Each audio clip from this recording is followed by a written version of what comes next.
Hey all, good morning. This is the Logistics Remix Rundown. And what a week we've had in logistics. Some really surprising shifts happening. Wanted to share with you today. We've got partnerships reforming, got big milestones, and someone announcing achievement of online profits. And we're going to talk a little bit about robotics, autonomous delivery, and how delivery is getting smarter. So really gives us a picture of where things are headed in this online e-commerce world. So today we're going to talk about Amazon and FedEx getting back together. That's interesting. Walmart's e-commerce finally making money, finally making a profit, and their crazy fast delivery plans. So we're going to look a little bit into those. We're going to talk about DoorDash and Google Wing. They're pushing drone delivery with a pilot starting in Charlotte. And we're going to finish off talking about Amazon's newest warehouse robot called the Vulcan. All right, let's start with Amazon and FedEx. This is quite the odd couple because they are back together after being apart for 6 years. That's right. So it seems like a multi-year deal is what they're forming, and the focus is going to be very specific. It's going to be large, bulky package deliveries. So these large, bulky packages being delivered into homes and especially into rural areas. So think furniture and exercise equipment and all kinds of things like that. So not your small 1 pound parcels. That's not what this is about. And apparently, in an internal memo suggested that Amazon got some cost favorability compared to what they may have paid for delivering these packages with UPS, which is interesting.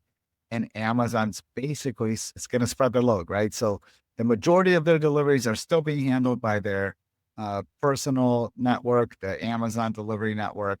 They're going to be using FedEx for these large packages. They've got USPS for parts of it, and they're also working with UPS. However, if you remember, UPS has publicly stated that they plan to cut back their Amazon volume pretty significantly. It's going to be cut back by about half by 2026, claiming, I think that the rumor is, or at least what we understand, is that the margins are just too thin on that business, and it doesn't make sense for them to continue to deliver as many packages at such thin margins, or maybe no margins. We don't know the specifics. They wouldn't share. So that move by UPS on cutting back really opened the door for FedEx to step back right back in and get back into this relationship and grab some of that volume. But look, at the surface, it does sound like a win-win. FedEx is going to get more volume. They want that volume. They want more revenue. And Amazon is going to get help with delivering those large, bulky packages that are really awkward, really hard to handle with just their network, especially going to rural areas. Now, the challenge for FedEx is, can they actually make money? Hey, it's one thing to announce a partnership and it's all great, but another thing is whether they're going to be profitable, whether they're going to make money. Are they going to be looking to move away from this business? Is Amazon going to replace them in the future? Who knows? Let's see. Time will tell. But I think that's going to be something that's interesting to watch, especially if Amazon got a favorable rate lower than what UPS would charge them. Who knows? So that's the question. That's something I'm thinking about is, can FedEx deliver these packages, continue to make money, have a long-term partnership with Amazon since they've been on a hiatus for 6 years. Now they're back together. So we'll have to just see. All right. So let's switch gears here and talk about our next topic, which is Walmart and their e-commerce business finally becoming profitable. So that's pretty big news. It's the first time ever they've reported Q1 results that both Walmart US and Sam's Club are in the black, and their international business is close to that as well. The e-commerce business is near break even. So they've come really far. They're talking about some really big numbers. Let's see if I can share some with you. Give me 1 second. There we go. We're talking about really big numbers here. Over 20% growth year over year. That's a pretty big number. That is outpacing their overall growth as a company. But it's something interesting that they said about their delivery speed that I want to talk about. So they're aiming for 3-hour delivery to 95% of the US, which sounds really ambitious. But the company seems to be very serious. They're leveraging their stores as the fulfillment hubs. They're using their gig driver network. I believe it's called Spark for making deliveries.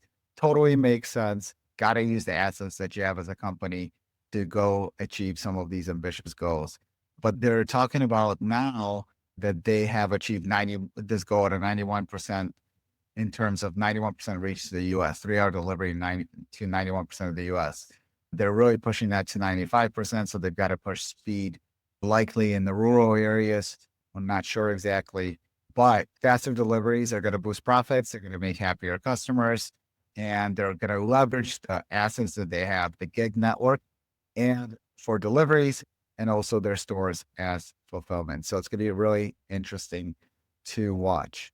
Now, onto the future, literally with flying deliveries. Look, I haven't had a drone deliver a meal to me or anything to me, so I don't have firsthand experience. Love to hear if you guys do. However, this is really cool. So here is the Google Wing drone delivering a DoorDash order. So Google Wing and DoorDash have been in a partnership. They are rolling that partnership out to Charlotte, North Carolina. They're expanding there. There's a specific shopping center. When you're using DoorDash for delivery, things like, let's say, you're ordering a sandwich or salad from Panera Bread, they're going to get delivered a lot faster by drone. So we're talking about 15 minutes potentially, which is really quick. So look, this thing looks enormous, right? Just look at this picture. It doesn't, you don't want this thing flying 3 feet from you to deliver to you and have you grab that box right there, that DoorDash delivery package with the food in it. But what it's going to do is the drone's going to hover over maybe 20 feet, maybe higher, but it's going to hover over the delivery location. You probably shouldn't be standing under the drone, but the drone's going to hover over the delivery location. It's going to gently lower that package down and then release it. So it's pretty clever. I think it's a really cool. If you guys are in Charlotte and you're getting Panera Bread or any other DoorDash delivery delivered to you by drone, I'd love to hear it. So please let me know. Would love to hear about that experience. But it looks like a really fast way to deliver orders. Now, it's not their first rodeo. They've done this before. They've been running pilots in Virginia and Texas, and Google Wing itself has a ton of experience. They're claiming over 350,000 deliveries globally. So tons of experience there. So with this partnership, you can see DoorDash is going to be handling the restaurant side of things and the app and the ordering. And then Google Wing, that's the logistics side of things. They're going to be handling the actual delivery by drone. I think it's pretty cool. And it looks like it's a mutually beneficial relationship there. Drones, why are drones good? Look, drones, you can avoid traffic, right? So you can avoid traffic. You're not driving on roads. You're just flying. There's no traffic in the sky, at least not until we have a ton of drones up there. Who knows?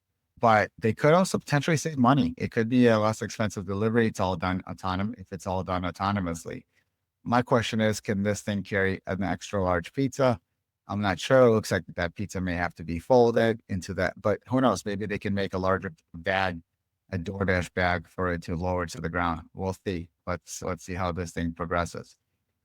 All right. So on to the next thing. Next piece of news, and for us to talk about today is the Amazon Vulcan robot. Now, this is different from their usual warehouse robot. And now Amazon, they've reported in the past, they have a ton of robots. I think it's over 750,000 robots working in fulfillment centers in their warehouses, doing all kinds of tasks. But the Vulcan, this new robot, is different. So if you look at it here, there's a picture of it. It's a robotic arm that's going to actually pick items off the shelves. And the goal is for it to work on picking items that are hard to pick. So somewhere, maybe something that has to be reached for pretty high up, or maybe low on the shelf. So where a human would have to climb or maybe bend down, this robot can do it all.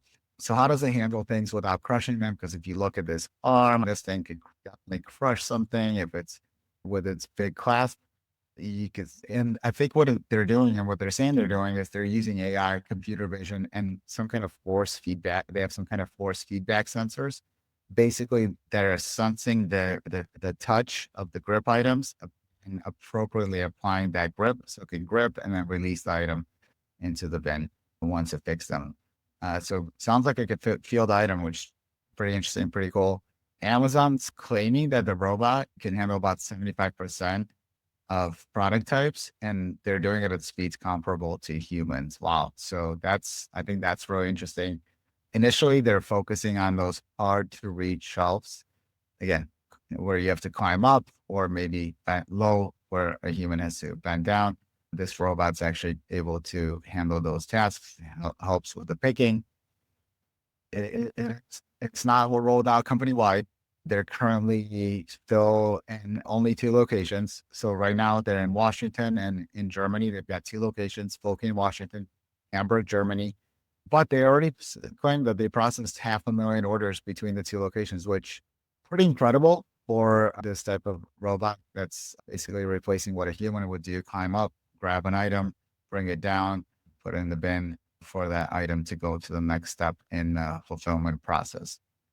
So really interesting design. And this robot's going to work, I'm guessing, alongside the other robots. They're really trying to automate it and fill in automation in all different parts of the processes where currently a human has to do the work. So will be interesting to watch and see how Amazon continues to automate their fulfillment and it continues to increase their robot count. 750,000, where we're going next. Let's see.